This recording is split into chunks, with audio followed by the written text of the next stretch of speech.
নমস্কাৰ এই মুহূৰ্তত অসমবাসী ৰাইজক দিবলৈ লৈছোঁ আজিৰ কেইবাটাও গুৰুত্বপূৰ্ণ খবৰ। যদি আপোনালোকে খবৰকেইটা নাজানে তেন্তে বিপদত পৰিব পাৰে আৰু ইয়াৰ লগতে কেইবাটাও আঁচনিৰ ঘোষণা কৰিছে। মই সবিশেষ জনাইছোঁ, সেয়েহে ভিডিঅ'টোত এতিয়া এটা লাইক কৰি দিয়ক। আজিৰ প্ৰথমটো খবৰ, ৰাজ্যৰ লাখ লাখ LPG গ্ৰাহকৰ বাবে ডাঙৰ খবৰ। আপোনাৰ একাউণ্টত LPGৰ ছাবচিডি জমা হৈছে নে নাই এতিয়াই পৰীক্ষা কৰক। নিয়মীয়াভাৱে পৰীক্ষা কৰক আপোনাৰ বেংক একাউণ্ট। সিলিন্ডাৰ লোৱাৰ পিছতেই পৰীক্ষা কৰক আপোনাৰ বেংক একাউণ্ট। প্ৰতি মাহতেই সিলিন্ডাৰ লোৱাৰ সময়ত ছাবচিডি জমা হোৱাটো নিশ্চিত কৰক। দাম কমাৰ পিছত কোন জিলাত ৰন্ধন গেছৰ দাম কিমান হৈছে মই সবিশেষ জনাইছোঁ।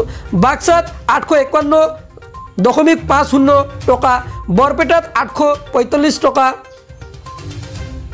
বিশ্বনাথত 868.50 টকা আৰু বঙাইগাঁৱত 837 টকা। পৰৱৰ্তী খবৰ, লোকসভাৰ মজিয়াত অত্যুৎসাহী হৈ নিয়ম উলংঘা ৰাহুল গান্ধীৰ। সদনত বিৰোধী দলপতিৰ পদ মৰ্যাদা নুবুজে ৰাহুল গান্ধীয়ে। সদনৰ নিয়ম আৰু মৰ্যাদা পাহৰি পেলাইছে ৰাহুল গান্ধীয়ে। নিজে দিয়া প্ৰতিশ্ৰুতি নিজ উলংঘা কৰি ক্ষমা খুজিলে ৰাহুল গান্ধীয়ে।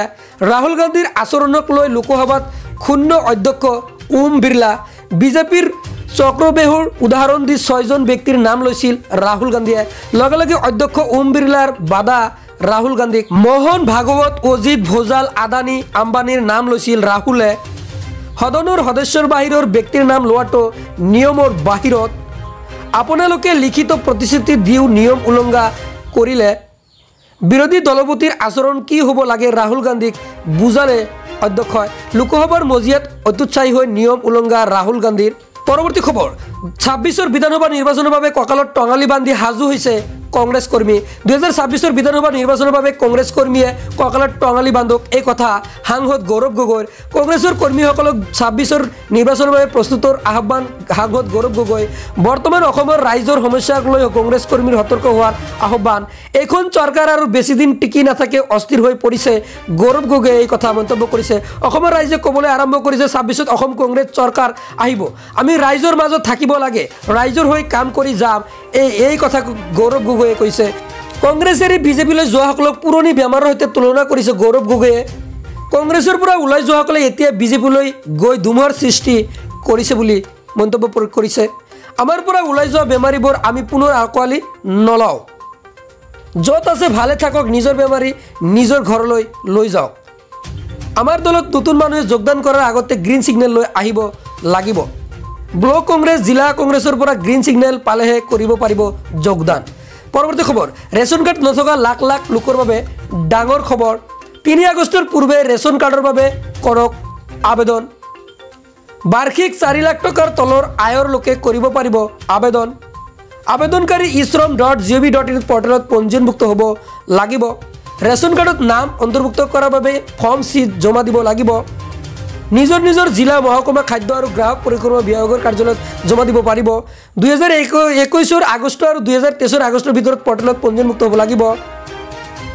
ৰেচন কাৰ্ড নোপোৱা লাখ লাখ শ্ৰমিকৰ বাবে হিমন্ত বিশ্ব শৰ্মা ছাৰৰ বৃহৎ পদক্ষেপ। যদি আপোনাৰ ৰেচন কাৰ্ড নাই আজিয়েই কৰক আবেদন। অসমৰ প্ৰব্ৰজিত শ্ৰমিকৰ বাবে এই বিশেষ সুবিধা। পৰৱৰ্তী খবৰ, মহালয়াৰ দিনাই হ'ব বিৰল সূৰ্যগ্ৰহণ। দুৰ্লভ হ'ব বছৰটোৰ এই দ্বিতীয়টো সূৰ্যগ্ৰহণ। 2 অক্টোবৰ বুধবাৰে হ'ব এই সূৰ্যগ্ৰহণ। 2 অক্টোবৰৰ পৰা নিশা 9:13 পৰা আৰম্ভ হৈ মাজৰাতি 3:17 সমাপ্ত হ'ব এই সূৰ্যগ্ৰহণ। প্ৰায় 6 ঘণ্টা সূৰ্যগ্ৰহণৰ প্ৰভাৱ থাকিব পৃথিৱীত। নিশা সূৰ্যগ্ৰহণৰ সময়ত এইকেইটা কাম ভুলতো নকৰিব। এই গ্ৰহণত সূতক কালৰ প্ৰভাৱ নাথাকে বুলি কৈছে।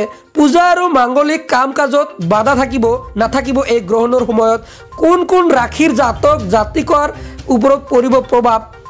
মেঘ, মিথুন, বৃষ আৰু কৰ্কট ৰাশিৰ জাতক জাতিকাৰ বাবে এই গ্ৰহণ শুভ হ'ব। মকৰ, কুম্ভ, তুলা ৰাশিৰ ব্যক্তিৰ ব্যৱসায় বাণিজ্য এই সূৰ্যগ্ৰহণৰ ফল হ'ব। সিংহ ৰাশিৰ বাবে আছে কেইবাটাও বিধি। উপবাসে থাকিব লাগে সিংহ ৰাশিৰ জাতক জাতিকাসকল। গ্ৰহণৰ সময়ত উপবাসে থাকি সূৰ্য উদয় হোৱাৰ পিছতে পূজা পাঠ কৰিব লাগিব বুলি কৈছে।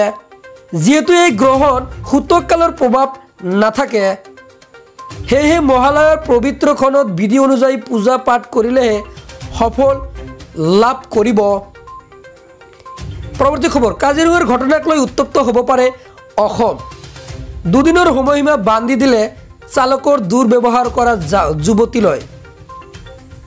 ড্ৰাইভাৰক দুৰ্ব্যৱহাৰ কৰা মানি লোৱা নহ'ব বুলি কৈছে। দুদিনৰ ভিতৰত ক্ষমা নুখুজিলে স্তব্ধ হ'ব যাতায়াত।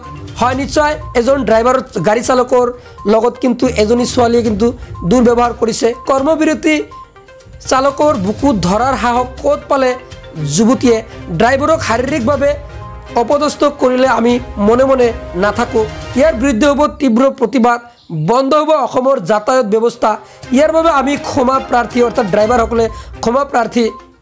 আমি অসম বন্ধ নিদিওঁ, চকা বন্ধ নিদিওঁ, আমি গাড়ী নচলাওঁ ন্যায় লাভ নকৰা পৰ্যন্ত। এই কথা আমি ড্ৰাইভাৰৰ বিৰুদ্ধে চলা অত্যাচাৰৰ মাত মাতি যাম। আমাক বিচাৰ লাগে। কৰ্মবিৰতি কথা আনুষ্ঠানিক ঘোষণা ৰূপ